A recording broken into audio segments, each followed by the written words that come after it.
How strange. Please forget the lateness of the hour. Something wicked this way comes. This is the nighttime blues. Spooky.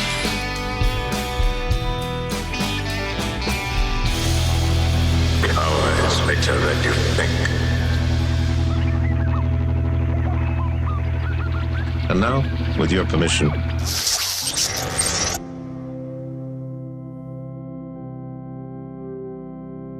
Good evening, dear listener, and welcome to the Nighttime Blues. I'm your host, Colin Marks. And as you know, we are a nighttime show. Some of you may be night owls, but for many, it is a time for sleep, if you can find it. Although it's not always as easy as it may sound. Maybe you're one of those people right now, lying awake in bed, the lights are out, but your mind is still flickering. Outside your window, maybe the street hums along with cars passing by, occasional honk, a dog barking at nothing, or maybe something. Or maybe it's quieter where you are, just the sound of frogs in the creek, wind in the trees, coyotes far off, calling across some invisible divide. Whatever the soundtrack, you're in it now. The late hours, when the shapes in your room shift between the familiar and the unfamiliar. And the chair becomes a figure standing in the corner. A pile of laundry seems to grow taller in the dark. What was that sound?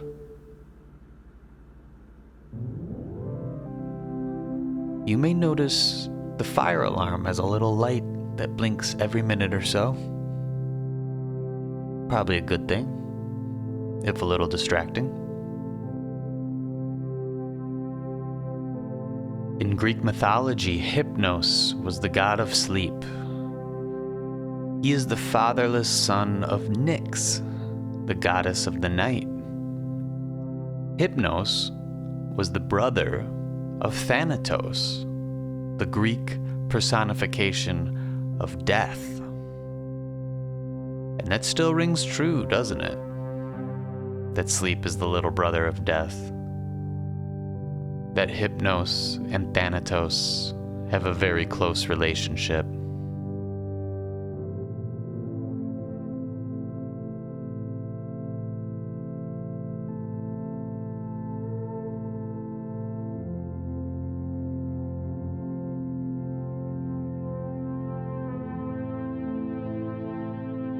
You may know people who fall asleep the second their head hits the pillow.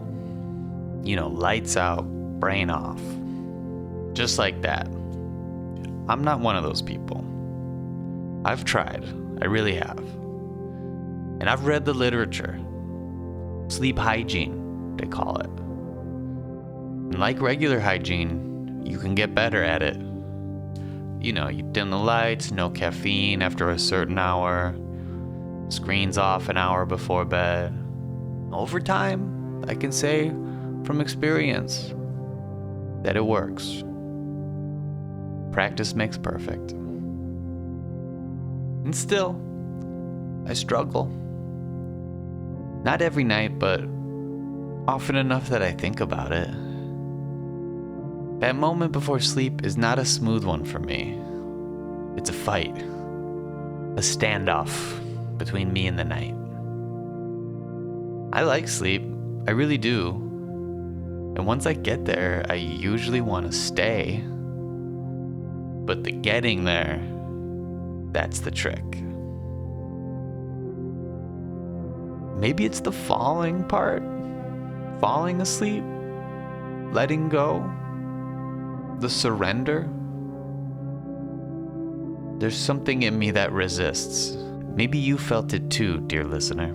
As if Hypnos himself is grabbing you by the arms, trying to pull you into his island of dreams. You're just kicking and screaming along the way. But eventually he wins. He always does.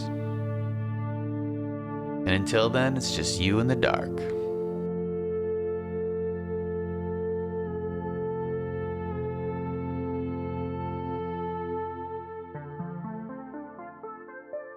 If you're not careful, your anxieties come out to play. And they'll eat you alive if you let them. The dark has a way of unspooling your fears like a reel of film and just playing those moments over and over again. All the regrets, the what ifs, awkward scenes from earlier in the day. Your mind plays tricks on you. Maybe other things do too. Who knows? They're the ones with home field advantage here.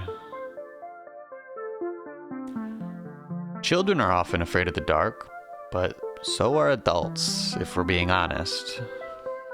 The dark is strange. It's ancient, full of predators, ghosts, lost things. But the dark is also beautiful. The dark can be a kind of shelter, a quiet. I've made peace with it mostly. After all these years of living in it, I'm not saying I've never run up the stairs a little too fast, sensing those hellhounds nipping at my heels. But I also know that fear isn't always a sign of danger. We're just out of our element a little bit. And then there's sleepwalking, somnambulism. That's the official word, that's what it's called. Only about 2% of people experience it regularly. And I'm one of them. I know, that's very brave of me to say. It is one of these things I tend to keep to myself, because everyone tends to ask the same questions about it over and over. It's hard to describe what it's like. Sometimes I'm semi-aware, like I know something weird's going on, but I just go with it. But other times I snap into consciousness in a room I don't remember walking into. Standing there like I was just placed there by like someone else. Like I was a puppet and the strings just got cut. It doesn't happen every night. It comes in waves. Maybe during stressful times. Or maybe if I eat too late. I don't know. I haven't figured it out. It can be a little unsettling. And probably the closest I've come to feeling possessed. And maybe I was. Who's to say? But even with all that, I still find myself loving the nighttime. And I still want to sleep. I still chase that moment when my body releases and my mind drifts away. Because this is when ideas arrive. You know, it was also said that Hypnos was a dear friend of the Muses. They aren't always good ideas, but they are usually surprising ones at least. At night, the defense mechanisms go down, and your ego falls asleep before the rest of you does. You know, there's a space right before sleep where the conscious and the unconscious start to overlap. It's called the hypnagogic state. That in-between place, and flashes of imagery or sounds that don't seem familiar, or any ideas you didn't know you had. You might see a face that doesn't exist, or place a face you saw earlier in the day, finally. Strange melodies may fade in and out. And listen, if you ever have a good idea before you fall asleep and you think, I'll remember it in the morning, I'm here to tell you that you will not. So write it down. or make a voice memo, keep a notebook by the bed, something. Personally, I don't think you need to venture into this specific liminal space to find good ideas, but I do believe, leaving your regular patterns behind, changing your frame of reference, I think that is the trick. So maybe it's staying up late, or maybe getting up early. Maybe it's walking a different route than usual. Shake things up. This is the kind of stuff that makes sure we aren't sleepwalking during our waking life, too. Yes, George has bad sleeping habits. And even when he finally does get into bed, he finds it hard to go to sleep. That's because he hasn't formed the habit of going to sleep at a regular time each night.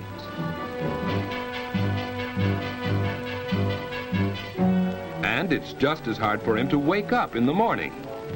George! George! Get up, George.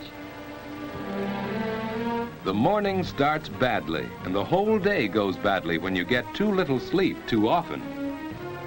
And even after class is over, you keep on paying the penalty for bad sleeping habits. You don't have much fun when you're tired and low in energy. Lack of sleep makes it hard for you to do your best. You just can't seem to get into the game and have fun the way the other fellows do. You're irritable and cross, hard to get along with. People don't like you, and you don't like yourself when you're like that. Probably neither David nor George realize how important their sleeping habits are to the way they enjoy their waking hours. Going to bed at a regular time each night makes it easier for you to go right off to sleep instead of lying awake long into the night. You wake up easily and naturally without having to be dragged out of bed. And most important, your day starts right and stays right. Both David and Martha have learned that good sleeping habits help you get the most out of everyday living.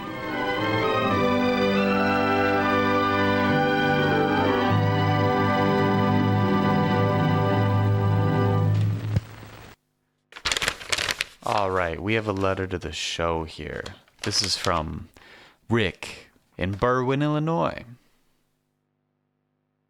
Dear Nighttime Blues, I don't know if this is the kind of thing you share on the air, but I listen most nights and thought I'd give it a try. For a while, my couch kept moving. Not by much, just enough to notice. I live alone, doors locked, nothing else touched. Each morning, it would be turned a little and pushed out into the room. I'd bump into it on the way to the kitchen. I'd move it back before work and forget about it.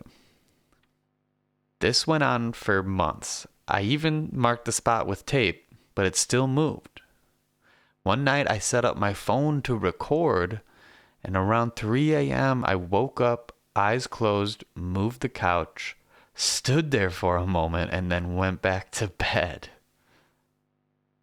After that, I stopped recording. I didn't need proof anymore. Then, in the spring, we had that big storm. A branch tore through my window. When I replaced it, I went with a bigger bay window. After the remodel, I put the couch back where it had always been, but it didn't feel right anymore. The glare off the glass made the room feel tight. So I moved it to where it was always ending up. And suddenly, it made sense and the room opened up. I haven't moved it since. And I haven't slept-walked since either, as far as I can tell. So, how do you explain that? Rick from Berwyn. Wow. Well, Rick, thanks for listening and thanks for writing in. That's a good one. I don't know. Our unconscious often knows things long before our conscious selves catch up. A fan of the show, Carl Jung, once said, "Until you make the unconscious conscious, it will direct your life, and you will call it fate." And I suppose that applies to interior decorating as much as anything else. I've noticed my own tastes change almost imperceptibly over time. You know, one day you look around and realize the room doesn't quite fit you anymore. But you can't say when that happened. And if you're not paying attention, those changes don't disappear. They're going to find a way to express themselves one way or another. Maybe sometimes quietly, maybe sometimes at 3 a.m. while you are asleep. Now, as for how you managed to plan around a window that didn't exist yet, I don't know if there's a clean explanation for that. Maybe your night person knew you wanted and needed a bigger window. Maybe your night person knew the window was going to break. Either way, your night person is someone you want on your side. They are full of valuable insight. I don't know. Anyway, thanks again for the letter. And keep us posted, Rick. I can't wait to see what else you do to the place.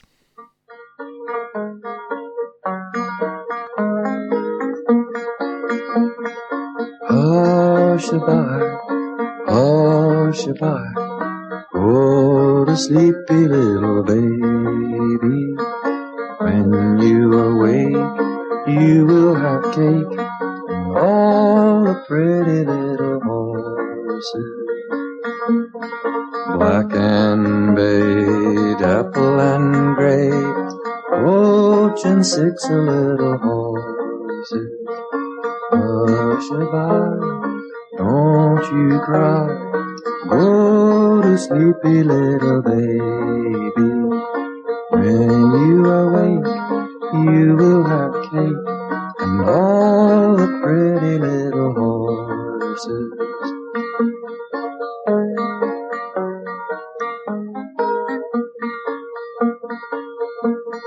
Way down yonder, down in the meadow, there's a poor little lamb. The bees and the butterflies buzzing round its eyes. The poor little thing cried, Mammy. Hush-a-bye, hush-a-bye, go to sleepy little baby. When you awake, you will have cake and all the pretty little horses. That was the great Pete Seeger singing a version of All the Pretty Little Horses, a traditional American lullaby. You know, lullabies are interesting little songs, aren't they? They don't just hush babies to sleep. They do a whole bunch of things.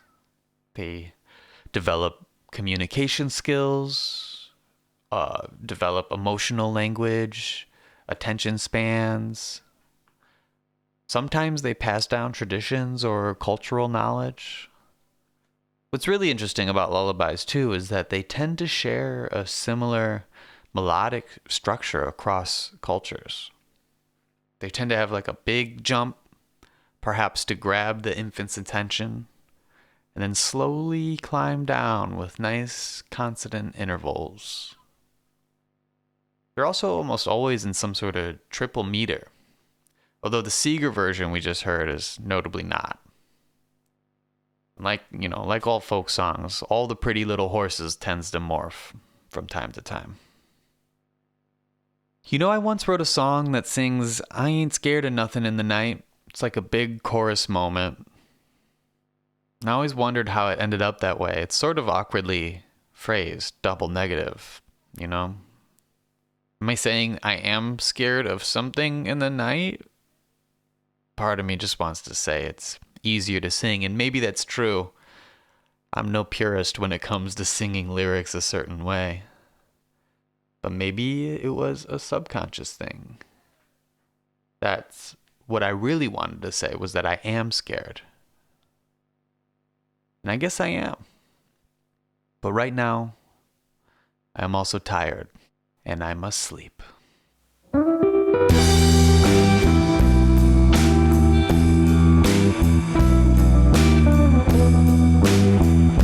So, dear listener, that's our show. Maybe you're falling asleep right now. and you didn't set a sleep timer, and you will wake up in the middle of your 14th episode of Mark Maron. Or maybe you're still awake.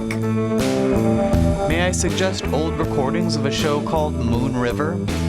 It was produced by WLW in Cincinnati for like 30 years. Look it up. It might help. But whatever you do, stay off your phone. Just count some sheep. Or go look at the moon.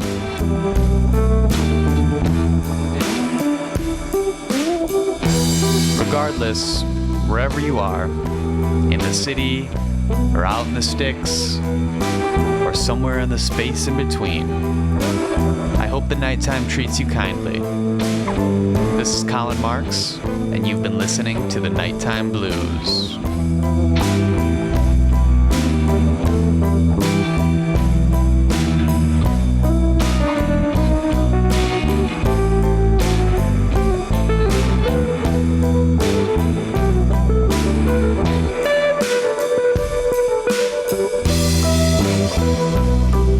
The Nighttime Blues is written, produced, and scored by Colin Marks. To explore more, visit colinmarks.net. This broadcast is best listened to after dark.